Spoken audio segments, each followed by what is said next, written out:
لو عاوز تنجح في اليوتيوب تابع القنوات دي. بصراحة القنوات دي كانت سبب في نجاحي بعد ربنا سبحانه وتعالى. طب ليه بقول كده وانت هتستفيد ايه لما تتابع القنوات دي؟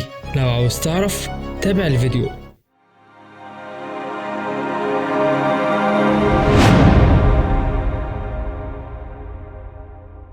القنوات اللي هتكلم عنها النهاردة وبقدم لهم الشكر على مجهودهم هما رؤية للمعلوميات وعلامة استفهام والمتوحد فكرة. دول من أفضل القنوات اللي بتابعهم، وأي تحديث بيطلعوا يشرحوا معناه وهل هو كويس ولا سيء، وأي مشكلة في اليوتيوب زي نقص المشاهدات أو الأرباح أو أي رسالة من اليوتيوب بيشرحوها. عاملين سلسلة فيديوهات زي ازاي تكمل شروط اليوتيوب وبيفهموك ازاي تجذب المشاهدين. بصراحة لما طبقت الخطوات اللي قالوا عليها كملت شروط اليوتيوب في خلال شهرين. انا عملت القناة في شهر 11 اللي فات، والقناة اتقبلت في شهر يناير اللي فات، وده بفضل ربنا. والقنوات دي هسيب لكم في الديسكريبشن او في تعليق مثبت روابط القنوات دي، اتمنى تتابعوهم. عاوز ارد لهم الجميل بصراحة، فاتمنى ما تكسفونيش واشتركوا عندهم، والله هتستفادوا منهم. وفي نهاية الفيديو بقول لهم شكرا على المساعدة وعلى مجهودكم. اتمنى توصلوا لهم الفيديو ده. في الاخير اتمنى تشتركوا في القناة وتفعلوا زر الجرس علشان يوصلكم كل جديد.